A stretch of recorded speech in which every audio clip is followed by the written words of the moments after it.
Yo, what up, everybody? Welcome to The Hang. Dave, how are you, man?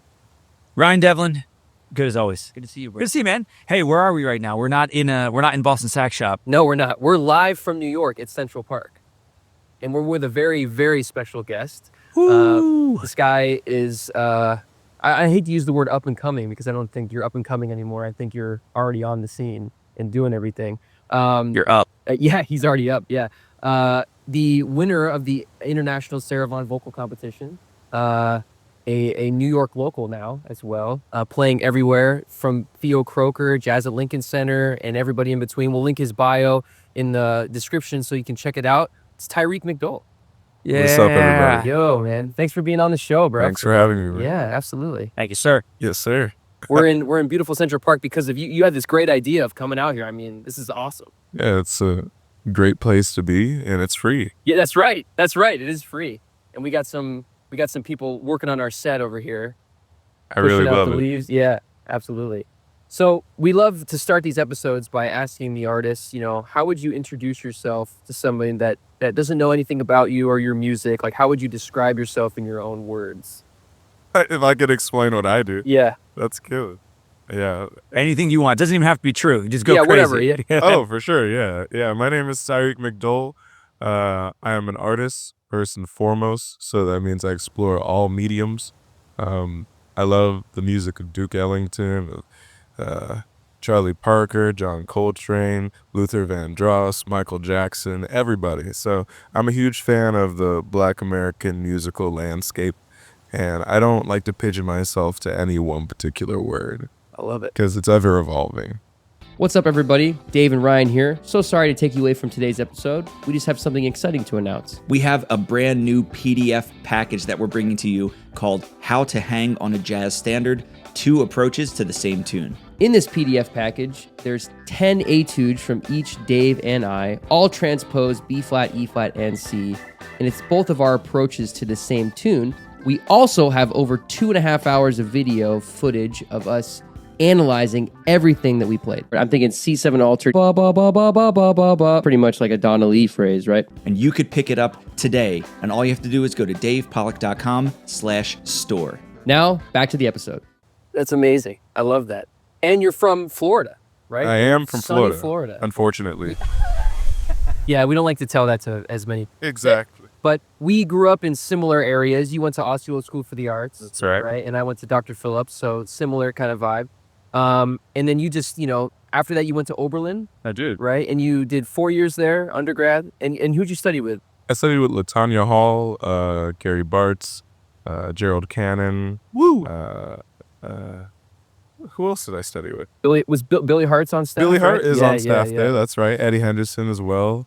There's plenty great faculty and staff at Oberlin Yeah, that I man. had the opportunity to work with. Yeah, bro. You know Ian Ashby, right? I do know Ian Ashby and his dad, Jay Ashby. Yeah, that's right. Yeah. Shout out to the Oberlin crew. The Obies. That's right, bro. The Absolutely. Yeomen. Yeah. And then after that, you just moved to New York and kind of like hit the ground running. Like, what's the story after Yeah, that? I moved the day after graduation. Oh, wow. So actually my senior year, I spent, before I moved to a city, I knew that if I'm going to move somewhere, I also want to work there. I want to know if I like the scene. So Yeah. I moved out, not moved out, but I did a study abroad program Cool. in my senior year. So that was the first half. I was just working. I did an internship at Jazz at Lincoln Center.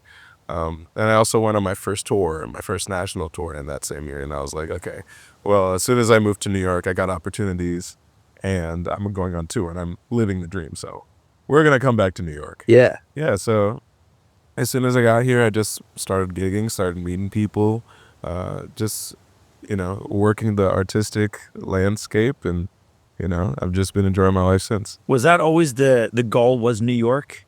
Just because of New York? I grew up near here. So for me, it's always been, I know New York and Philly and all. So from Florida, was it like, yeah, New York's the place just in general or? Yeah, definitely. I mean, I have folks from New York State, so we all grew up here. And actually, on my mother's side, my grandmother immigrated to Brooklyn in Flatbush, back in the '60s. So New York and New York City has always had a huge impact on me growing up. And then, I said I grew up in Florida. I wanted to get the hell out of there. So I made sure to, check out the scene. And I also saw just so many incredible artists online.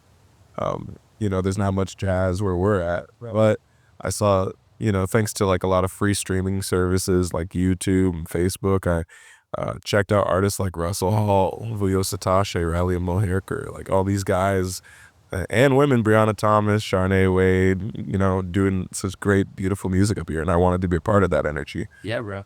Yeah. And you also, School for the Arts also did the Essentially Ellington competition while you were there? That's right. Yeah. Yeah. And did you guys win it that year? Or No. Okay. Okay. No, we did not okay. win. I went twice. My junior year at Osceola County School for the Arts, and my senior year. My junior year, I played vibraphone at the competition. I know, it's crazy. Wow. And then my senior year, that's actually the first year that I sang, like, period. No So, way. Yeah, Wow. got into it. That's awesome. And do you think that program shaped, did that program make you want to sing, or like what made you make that transition? I kind of fell into singing at the Osceola County School for the Arts. So I tell this story a lot. I was playing at no, I wasn't playing anywhere, but I was playing in the pit orchestra for a high school play. We were doing a run of Into the Woods, right? Oh, cool. Yeah, great music. I love Sondheim's music. And then I'm playing all the percussion parts, and we're doing a musical rehearsal, and one of the actors gets sick.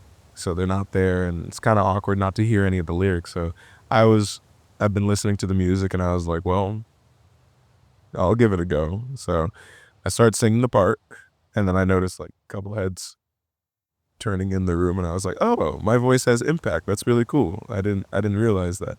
And then Edwin Santiago and who else that you might know? Gabe Lagronio? Yes. Yeah, Gabe Lagronio, and I think it was Eric Gonzalez was also there. These are friends from high school. They all heard me sing, and there came time for there to be a sub for one of the singers that we usually have, and they asked me to sing, and then I ended up being the singer at the competition. So that's kind of how it all started. Man. Did you ever envision yourself singing before that? Like, did you sing like when you were smaller at all, or? I mean, like every tune, every kid's listening to Michael Jackson. Sure. Yeah. So like, I'm listening to Michael Jackson doing all the moves and stuff. I'm like, little Michael. But no, I never thought that I was gonna be a singer. I've lived so many lives, and I continue to live so many lives. But at that point in time, I wanted to be a world-class marimbist. That was my goal. Killing. Was that where you played like through high school and all that, or? Yeah, I played a lot of mallet percussion. Okay. Got into the classical bag a little bit. I did the Honor Band of America. Yeah. 1 year. It was cool, but it wasn't for me. Yeah. Hey, well, I think you found your calling. Yeah, something like that. That's awesome, man. So Oberlin, and you move here and you hit the ground running. I think a lot of people that are our age and younger have the question of like, okay, I just went to school at a great school like Oberlin or whatever. Now what do I do? And I think you did, based on what I saw and what you've said already. Like, you just went and met people and showed your great personality and that you're a good person. You want the art. You're here for the art. You're here for all the right reasons. And you just started working, and now look where you are. Do you recommend, or what do you recommend for someone that's right out of school and wants to move here, or just wants to be a part of the international jazz scene? What advice would you give? For sure.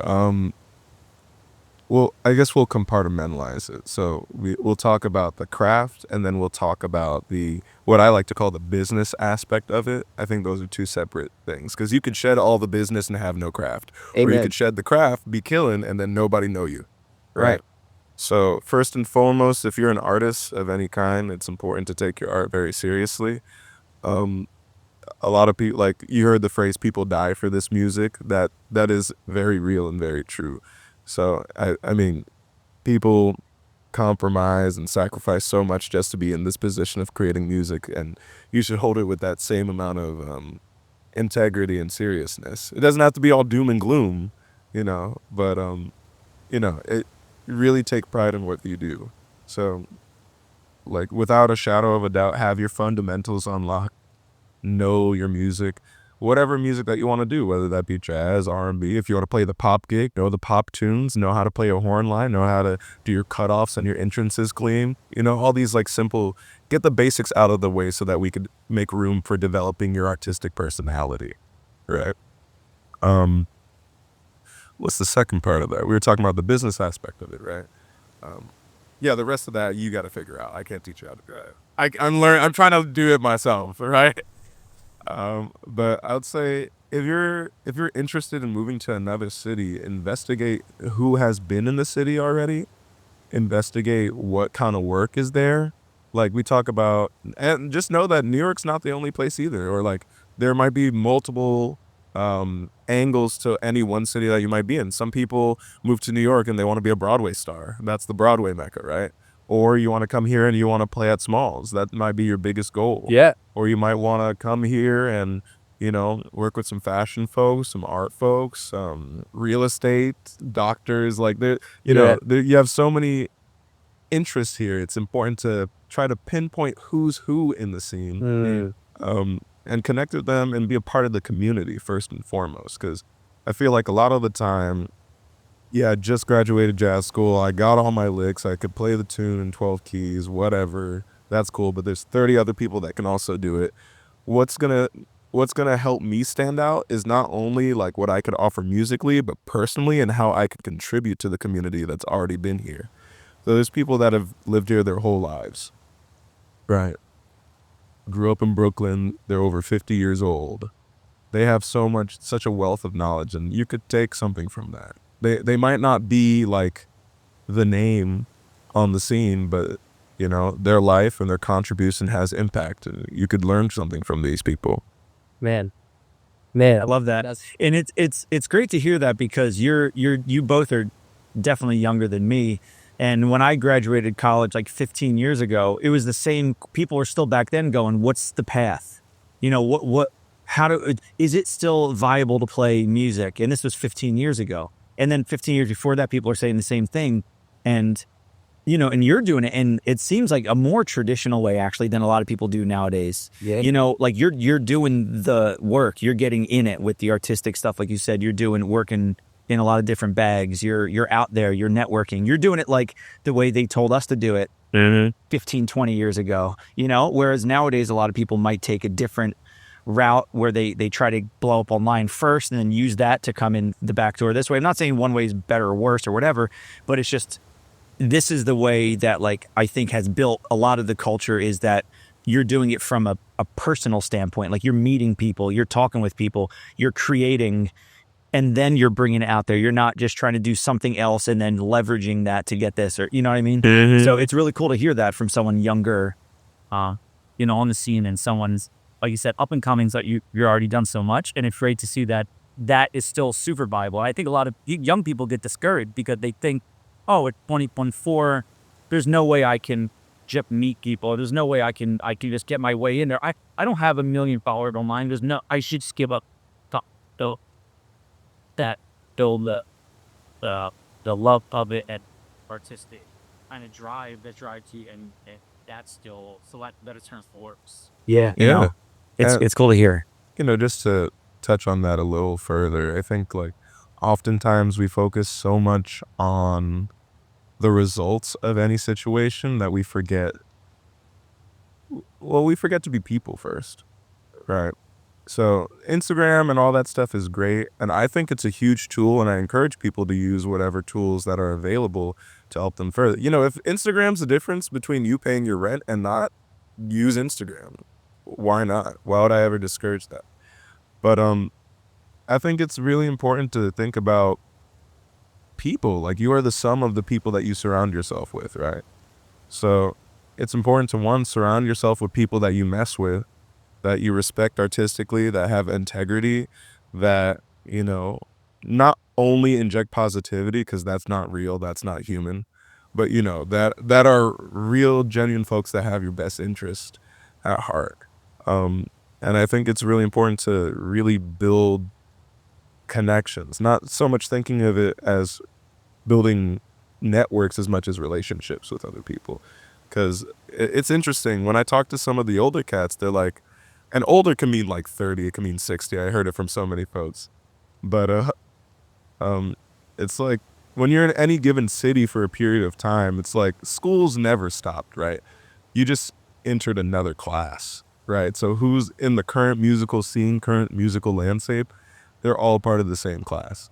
So I'm in the same class as, or I'm in the same planet as, and by class I'm not saying like in terms of status. No, we get internet people, because I'm gonna do that shit. Clip that, bro. They're gonna clip that and then cancel Tyreek. Hashtag cancel Tyreek. Oh, dude.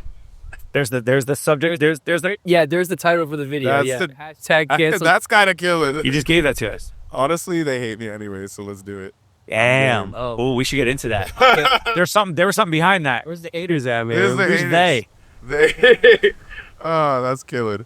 Welcome No, to but, the hang at gmail.com. Oh, that's crazy. Send it right now. That's crazy. You will Wait, get a where you were will get a we? response. I don't. Oh man, now you went down the rabbit hole. Oh, the Oh, yeah, class. same like, planet. yeah, like we're in the same, like rather than class, you could use class, orbit, whatever. Words are semantics. But I'm in the same orbit as the same people as Sullivan Fortner. I'm in the same orbit as a Gary Bartz. That's like 1 degree of separation from Miles Davis, Right. Billy Hart, Christian McBride. And it's not just like I'm connecting with them because they're famous, so they work with the people. We just have similar interests too. Christian McBride loves football. Christian McBride loves Philadelphia. I love going to Philadelphia. I don't know stuff Go about Birds. football. Go Birds. Go exactly. Birds, bro. Come on. No, but like, there's ways to connect besides the art. A lot of the times I feel like I get along with musicians the best by talking not about music.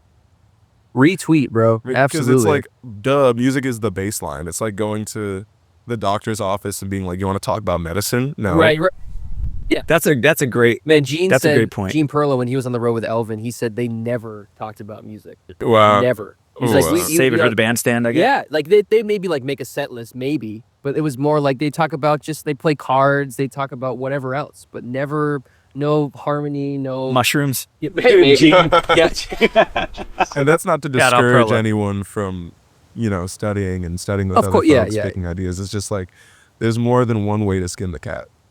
Same with like entering a scene, getting a gig, Right. leaving a gig. Right. You Saying know? no, saying yes. Exactly. Yeah. I always used to say to people, especially because I had some friends who like, instead of going out and like exploring life or even going to watch music, they're like, I just have to be in the practice room. I gotta shed. And the problem is, to a point, like you're saying, if all you talk about is music, but all you do is that specific thing, when you go on the bandstand, what story are you telling? Where are you drawing from? Practice in a practice room, which is cool. But sometimes, I always said it'd be more beneficial for you as a musician to go hear other musicians than it is to shed that lick for another hour or 2 hours. Yeah. And it works different things for different people. It's always a balance. Yeah. But I'm a big proponent of getting out there and doing things, different things, meeting new people, exposing yourself to different types of music, different types of scenes and non-music things too. And then you can hone back in on specifically your craft or whatever. So Yeah. I had a question about, adjacent, I guess. So you're from Florida. So what are some of the big, I guess, differences when you moved to New York? Like, I know you were still young, right? You moved when you were, 18, Yeah. I guess. So what are some of like was there any like, maybe not culture shock or shell shock, just difference of like living in New York versus living in Florida? I always like to hear that from different people who move up here. Yeah. What's interesting is that depending on which part of Florida you're in, it might not be that different, especially because a lot of the leading voices, at least in the younger generation, I find a lot of folks are from Florida, and they're on the scene, they're playing, they're gigging, or people are moving to Florida, which is also interesting. But at least from my neck of the woods, I come from a small town called St. Cloud, Florida. I claim Orlando just because it's easier. It's less to explain. Exactly. No, but there's I grew up in a city where there's no jazz at all. There's no connection at least no connection that I'm aware of to the lineage or to anyone that's played and been on the scene, played these gigs, worked with folks that developed the music, to being in a spot where I could be getting a taco and then Ambrose walks in right after. He's one of the leading voices in the music, just like that proximity to high quality, high level musicianship and artistry. I think that's a huge difference that I've experienced. I would say also just music culture in general. I feel like there's a lot more I don't want to say integrity, because I think everyone tries their best. But I think because there's just more information, there's a wealth of information, there's a wealth of resources, not necessarily in terms of like physical resources, but in the people that you meet as well, that there's a lot more room to shoot up quickly in terms of your development. Sure. Those are just a few Yeah. that I thought of. Yeah. Cool. Yeah, it's interesting, and I think the scene in Orlando like has kind of changed, like with some new clubs opening up, you know, like having more people. But I think it's so true, you know, that like growing up, we didn't get the opportunity to see cats like Ambrose or, you know, Joshua Redman, or, you know, when the Dr. Phillips Center opened up, it was cool to see the Lincoln Center come through sometimes, and you know, and Timucua being kind of a resource for some art and such, you know. Yeah. And so I think it's growing now more than when we were growing up there. But you're exactly right. Like I guess the culture shock of being around so much music all the time, it's like almost overwhelming. Yeah. You know what I mean? Like, I remember the first time I came here just to visit, like, you know, seeing the Vanguard right next to like Smalls, and back with the 55 bar was there, and like all these like places, and you know, going out in the street and seeing people walking. It's crazy, you know? Right. And, you know, just to, you know, amend a few things, I don't mean to come off as I know the whole Orlando scene. Oh, no. Yeah, I'm only no, talking I about get my that. personal Yeah, experience. yeah, absolutely. And also, like, there's actually been a few cats that have like strolled through Orlando. I don't know if they like developed or like created music there, so on and so forth. But like, you know, you had Chick Corea living in Orlando for a minute. Gary Burton was in Orlando. Taurus Mateen is now there. Sam Rivers died there. Blue Mitchell is from Miami. Nat and Cannonball, you know, they're from Tampa. Yep. We got a few folks, and you know, there's a tradition of folks coming out of Florida. Yeah. But in terms of like a jazz landscape, there's a lot of great musicians that come from like Ulysses Owens, Russell Hall, James Zito. exactly. Yeah, that was Zito. Bebop Revolution Zito. That's right. Yeah. You know, a lot of great Nathaniel Williford, Bartley. Thomas Millivac. Thomas, yeah. Yeah. A lot of great folks. Pat Bartley. Oh, Yeah. Pat, Oh, yeah. duh. Yeah. That's true. Yeah, he's killing the game. He's in Japan still. Yeah. Yeah. Man, that's actually so killing. Man. I'm so jealous. He seems like he's loving it. I mean, what I find, we were just talking about this with Burnell a little bit earlier, but talking about just going down your own path and running your own race. You know, I think for anyone that's seriously, like, Pat's been doing the work. You know, I'm calling him Pat. I don't really know him that well. Patrick has been doing the work. Mr. Bartley. Yeah, Brother Bartley. You know, he's studied, he's done all the things in terms of like networking, meeting with elders, playing gigs big and small, doing a swath of music that's not just jazz or whatever you want to call it. And, you know, I'm really happy to see a lot of folks leading their own charge and doing it independently. You know, I mean, from what I understood, he didn't really enjoy the current landscape of the musical scene, and, you know, rather than just quitting, giving up, he just made his own. Yeah. I think there's so much merit, but it's informed is what's so different than a lot of other people. So I think there's so much merit in doing that. Absolutely. And I was actually going to break that up. This is something that we talk about with pretty much all of our guests these days, is the way that social media has made people that don't know a lot become powerful. I mean, it kind of, look at our president or our elect, right? You know, not to get too into that, but, you know, you get a lot of people that get good at one algorithmic thing and pop off. And then the younger generation of people on their phones see this one thing and like, oh, all I got to do is do that. But the cat that's doing it isn't that deep. You know what I mean? Doesn't know what necessarily what he's talking about. A lot of, I think it's more on the side of educational content, at least that I see. Why is there someone in mind you want to reference, Ryan? Well, I'll say it off camera, but yeah, or we'll have Dan edit it out. Yeah. But like, you know, it's like that. Like Patrick Bartley is the opposite of that. Like, he's got a huge platform and he's so deep into it and he explains everything so well. And there's great companies like Jazz Lesson Videos. I think is a great company, not just because I work for them, but like, it's cool to see that they get artists that really know the stuff and they have master classes on people that are in the scene and doing it. But then you get some people on Instagram or wherever, YouTube, that are just like, they get their doctorate in music education. Not that that's a bad thing. And then they're teaching jazz and they've never played, been in the scene, played a gig at all. And, you know, I'd like to get your thoughts on that, I guess, in general? I know it's kind of a loaded question, but Yeah. I mean, I think in general, because at this point now we're just talking about like the state of the music, right? And how people get connected to it. Like I said before, social media, the internet, that connected me to jazz music. Actually, the first record I ever heard was on GTA 4. That was me listening to Sonny Rollins play St. Thomas. hey, there you go. That's the first record That's beautiful. that I just kept I played the game just to listen to it. That's awesome.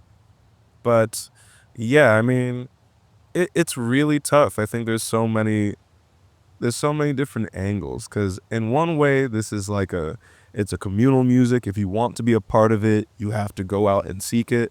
But some people might not have those means, like especially if you're like 14 and you have no capital and you're growing up in St. Cloud, Florida, and you get it how you can. So you might listen to the records, you can listen to the records, but if there's no one to help develop and mold you, what are you going to do? What's the alternative? The mentorship thing, yeah. Exactly. So I mean, mentorship is a part of the community that you're building, and if you can't have that, then you try to build community in another way. Social media has been,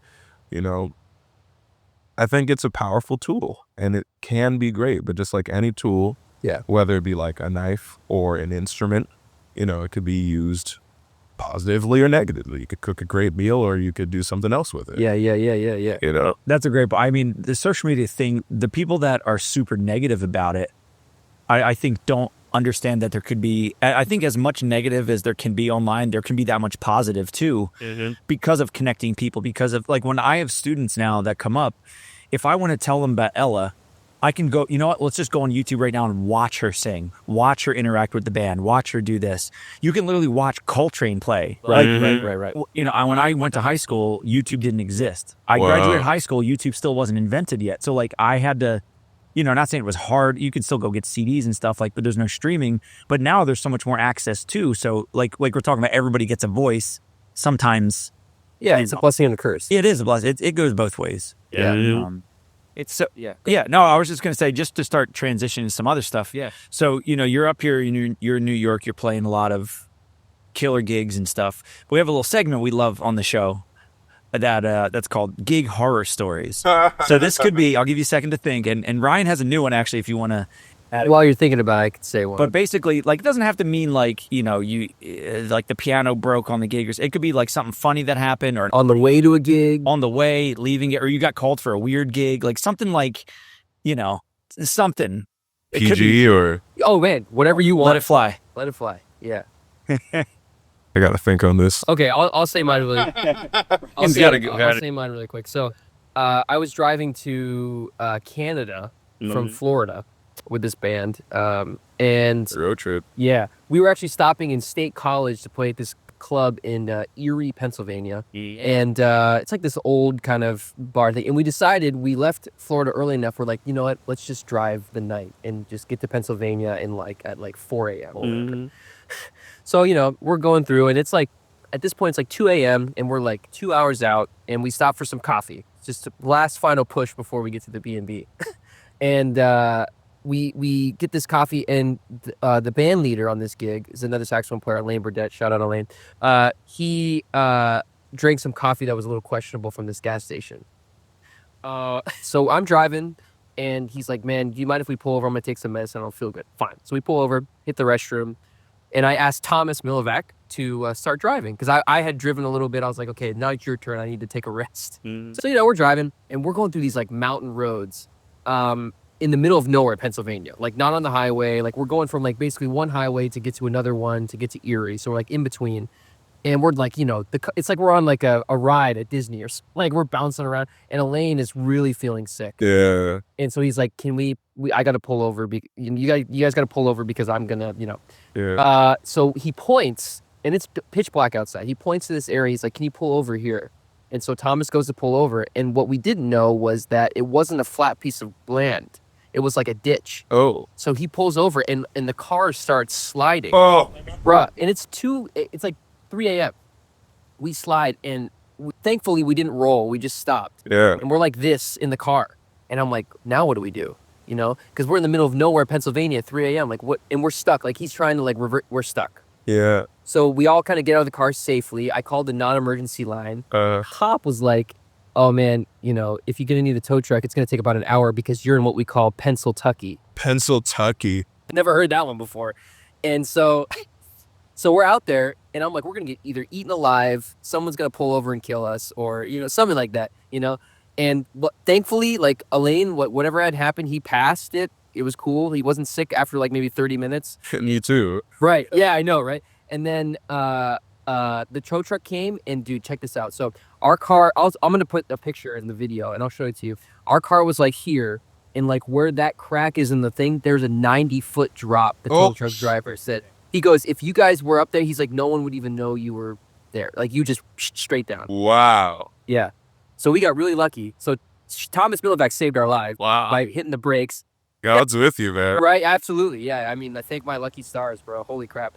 But and then we got to the Airbnb at like 4 a.m., 4:30 a.m., slept the whole day, and then played the gig, and it was great. So what did we learn? I'm putting out applications for new podcast co-host in case he dies on another gig. So we learned, don't drive all the way to the gig. Stop after a reasonable hour, and don't drink gas station coffee. Exactly. That's it. It's a learning experience. That's my newest gig horror story. That's insane. Yeah. Gig horror story. Well, in general, I think the absolute worst gigs are the ones where you're just musical wallpaper. Like, I would say that's different than being a background gig. Because at least, like, you're adding to the ambiance of it. But I'm not going to say where it was or what it was in particular, but I was playing downtown. They were very, very serious, very particular on what to play, when to start, when to stop.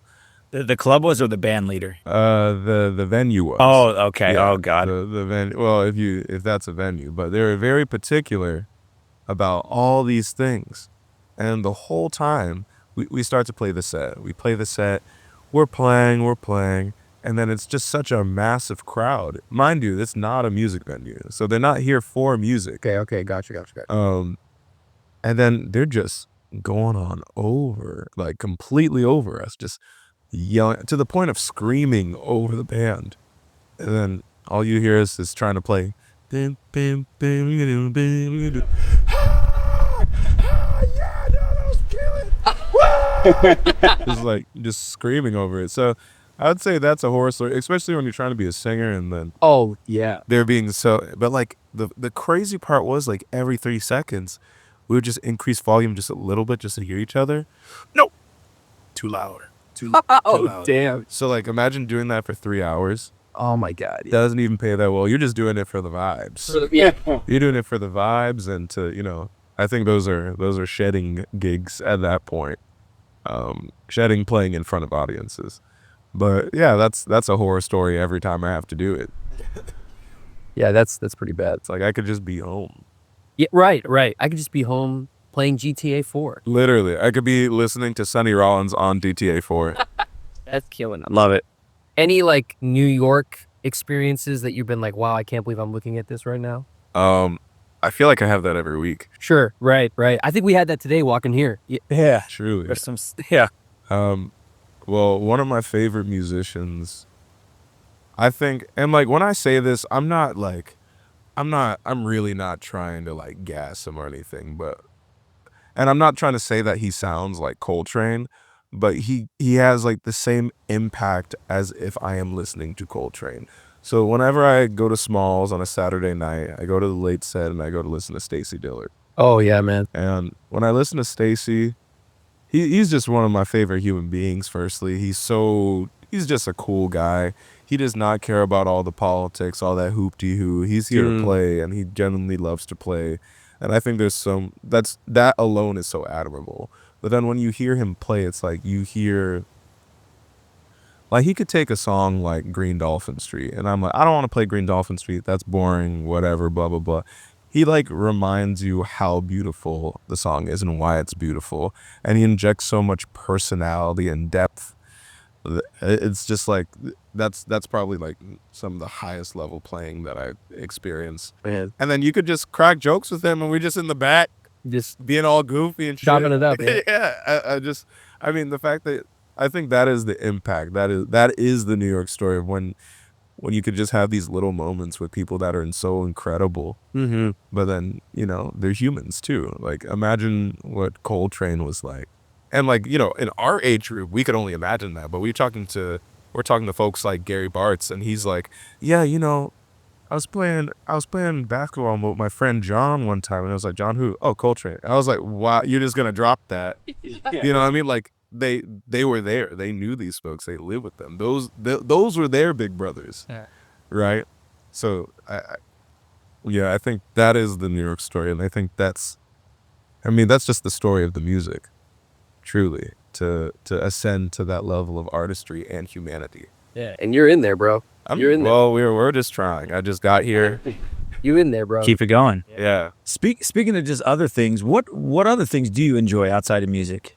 Outside of music, so much. Well, hey, let's go. Well, I mean, I've been interested in some of the fashion things that are happening, not only in New York but just around. I really love like some of the high-end streetwear. I think it's really cool, and some of like the more formal experimental wear too. There's a couple brands that I've been interested with. I like the stuff that Louis Vuitton's been doing.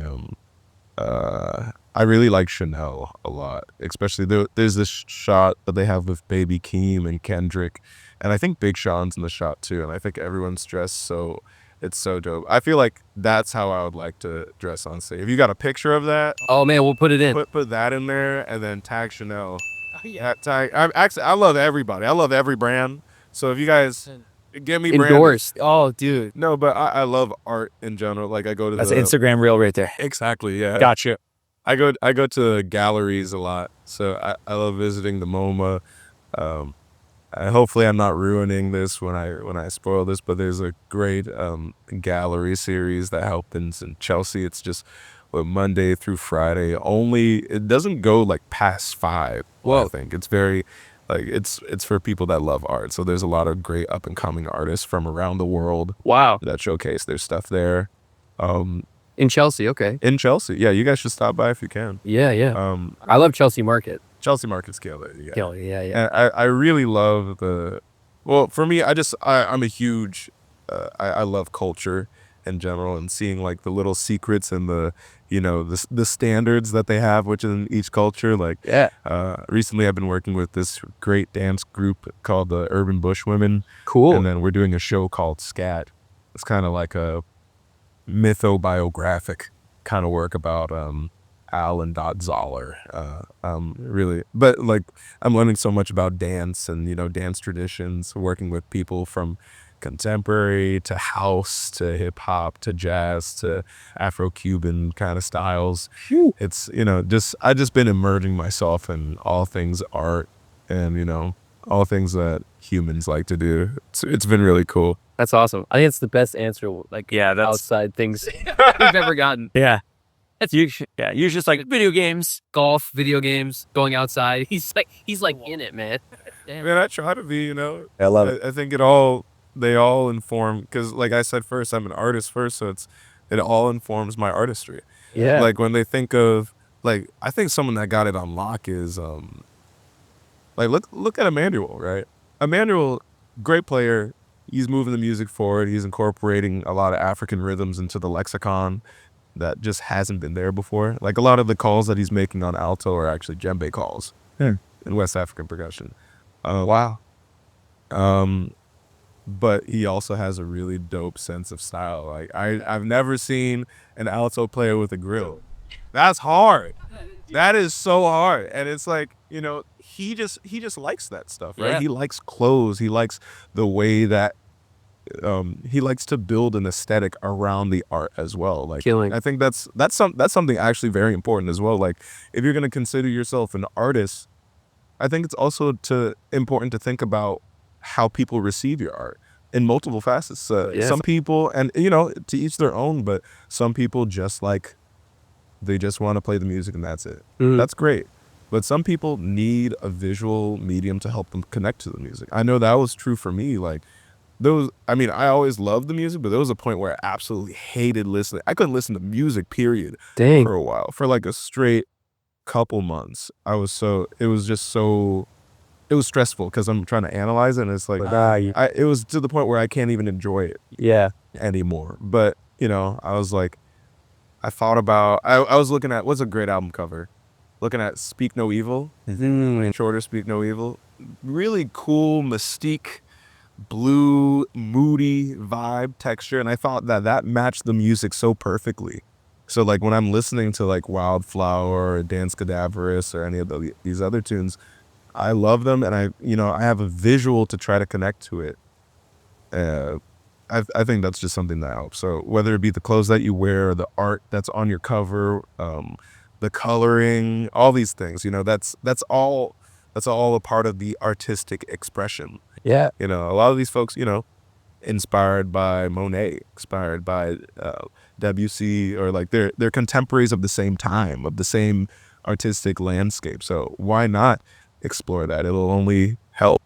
Yeah, there was when I was living in Boston, there was they do like these traveling different artists that come in, and I'm gonna totally botch this name, but it's a famous artist from the bebop era. I think it's Boscow or Boss Skaggs? no, he's a singer. That's a singer. No. It's the street artist, the guy from New York, and he like Basquiat? yes, bruh. Got it. So sorry. That's great. Clip that. Yeah, clip that shit and cancel Ryan. Cancel Ryan. Ryan hates Basquiat, actually. Bruh. No. And Keith Haring. It was so dope though, and he had pictures and drawings of Charlie Parker playing and stuff like that, and they had like pieces of metal from like subway cars that he had done graffiti art on and stuff, dude, and it was crazy. And then they were playing like jazz music in the background, and it was so cool to like see the inspiration in which he was doing this art based on the music, and then also how the art influenced the music and everything. It's all connected. And I didn't put two and two together before, until I went and saw that. And I was like, and then the album art thing is deep, bro. Yeah. To think about how the album art and the cover shapes how we think and perceive. I hate the thing about streaming that I don't always like is that you can't, you see the album cover, but there's no liner notes anymore. There's no like the full vibe of like an LP, you know what I mean? Well, like, that means you have to buy the album to get the full experience. Yeah. Yeah. Well, we talked about this before, but so many people now, you can ask like kids or whatever, even if they're into jazz or any kind of music, they'll listen to a song and I'm like, oh, what's the name of the album? They're like, oh, I don't know.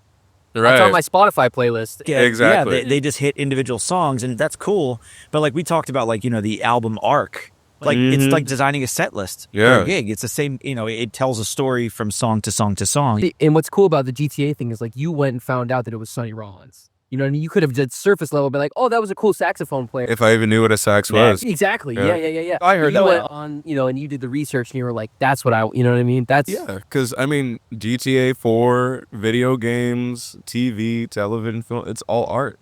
It's all art. Yeah. I like art. Why wouldn't you investigate it? Something that stuck with me when I was a freshman, I did a tour with Rodney Whitaker and Carl Allen, who else was it? Eric Reed, Marcus Printup, I think Victor Goins, and Chris Crenshaw, and my sister Raquel Whitaker.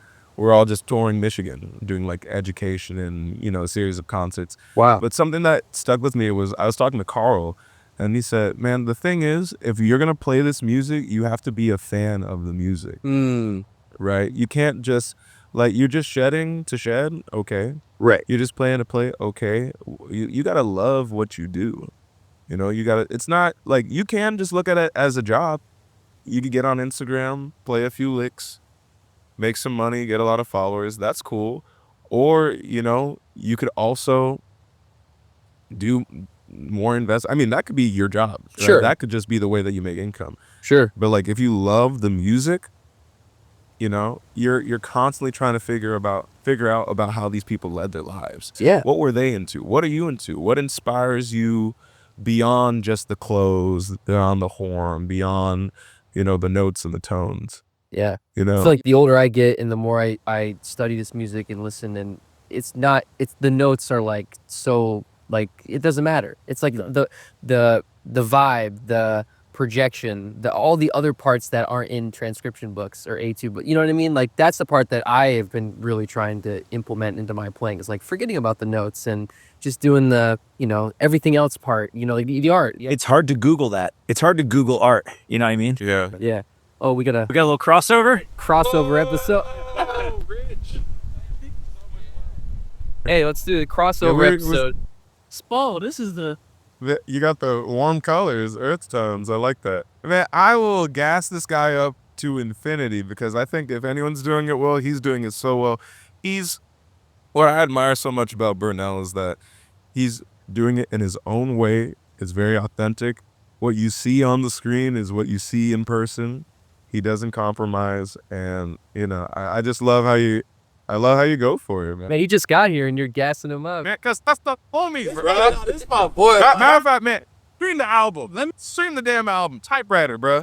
Let me tell you, this motherfucker is real authentic. He's doing exactly what he's supposed to do, bro. You got sessions going on. He's playing everywhere. He's actually getting all the things set up. Like, he's doing what an artist is supposed to do. Because a lot of times musicians, they get really good and they expect the stuff to come to them. But this band is making business moves. Like, you understand the business aspect. I'm trying to. Man, the sport is very soul.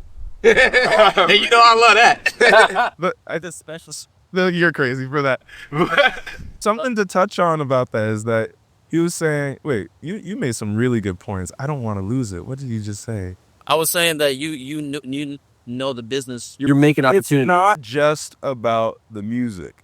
It's never just been about the music. I disagree with that sentiment because if it was just about music, then you don't need Charlie Parker, you don't need Coltrane, you just need what they played. If it was just about them, then you wouldn't care about their impact. You wouldn't care about the lives. I love that. They wouldn't be writing books about them. So it can't just be about the music. It's always been about the people. And the music is an expression of that. So if,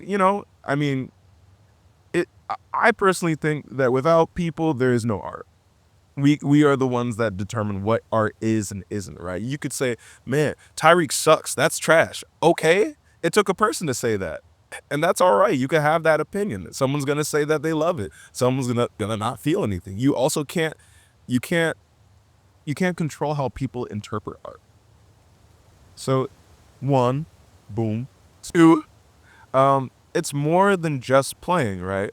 So if you're talking about trying to get onto a scene, trying to get a gig, how do I get like Burnell? How do I get rich like Burnell? How do I get rich like Brian?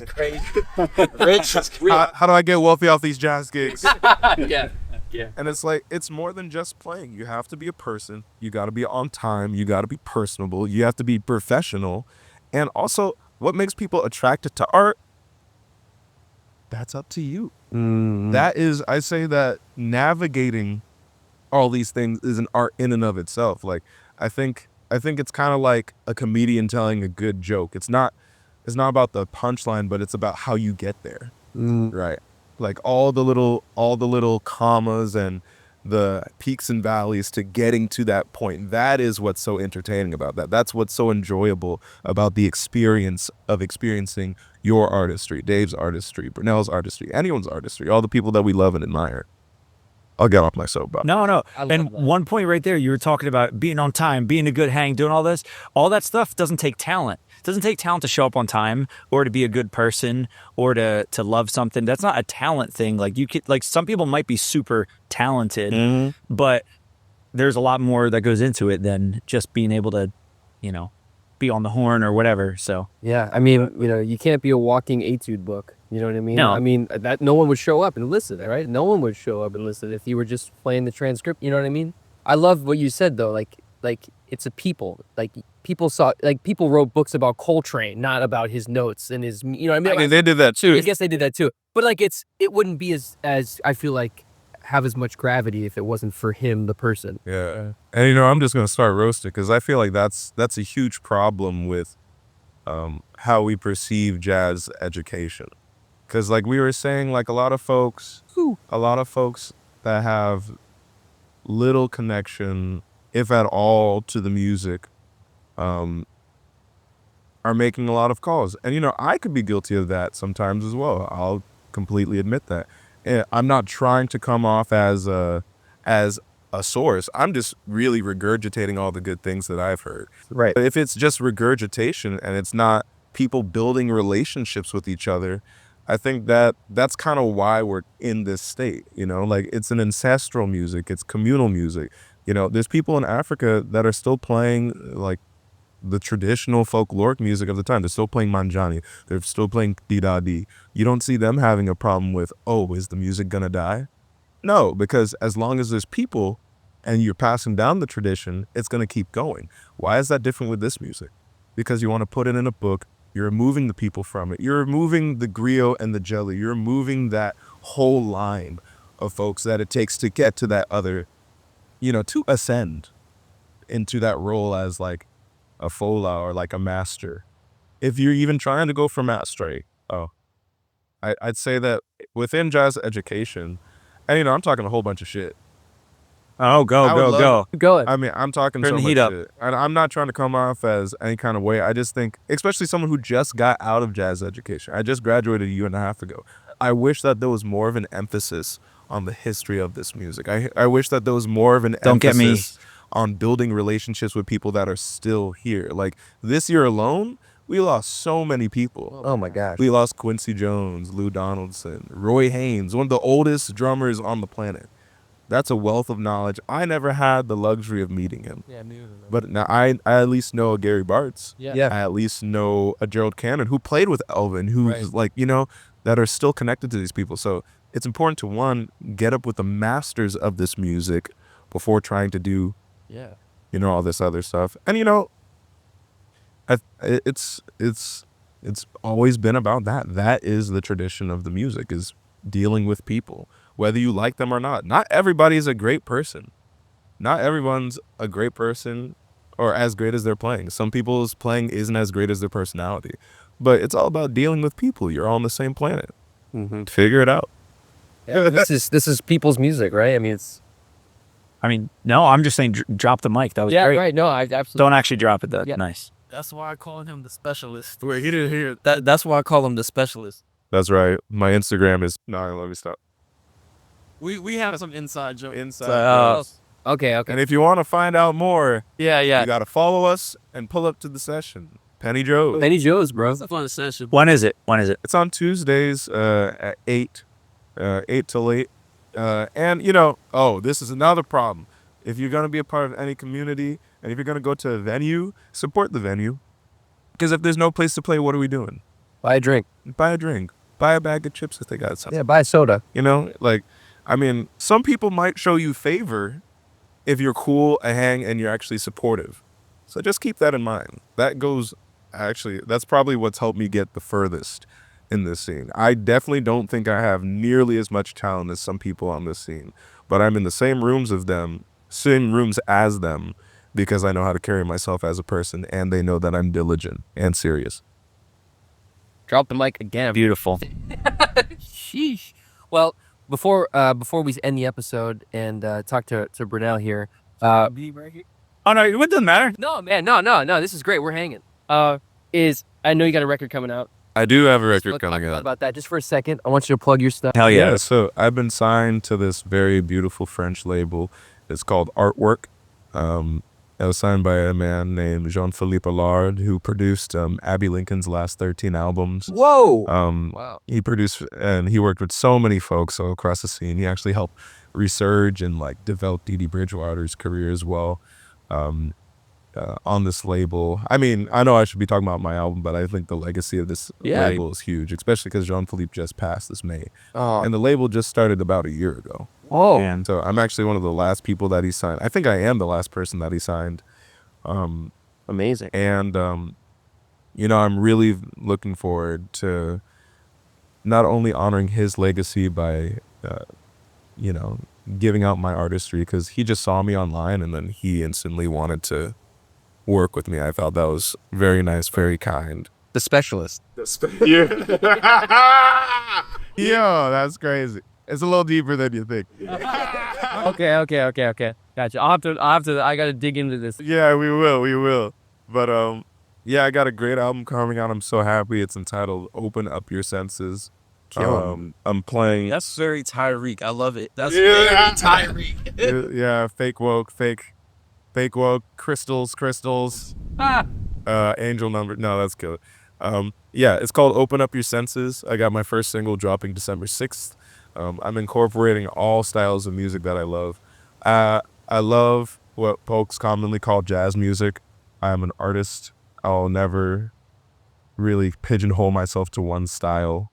I love all this music, and I don't want to limit it because none of my favorite artists never limit themselves. Miles, I don't know one instance where Miles said, I am a jazz artist. And if there is, then I stand corrected, but, you know, it doesn't really show in his discography. Coltrane either, right? Train, Gary Bartz, they're just playing music. So that you're going to hear all that attitude on the album. And then I'm joined by so many great musicians. Sullivan Fortner's on it, Kaylin Cardello, Justin Faulkner, Rodney Whitaker, Tomoki Sanders, two of my favorite guitarists, Logan Butler and Emmanuel Michael. Michael Cruz is on it. And I have a special guest is also on the album. Wow. So it's you know, I'm really honored to have had the opportunity to record my first work. It's gonna be the first, so I'm gonna keep going back like, oh God, no. But you know, I think I'm glad that I had the opportunity to document something, and I'm so thankful for the folks at Artworks, and especially for Jean-Philippe for, you know, helping me get a voice. Yeah, man. So thank you. Congratulations. Yeah, man. Thank you. Thanks for hanging Can't wait with to us. check it out. Appreciate you, bro. Appreciate it. Absolutely. Man, thanks again. It was fun having you on the podcast. Yeah, thanks for having you, Bruno. Hey, remember everybody, the hang is more important than the gig. Always the specialist. Yeah, bro.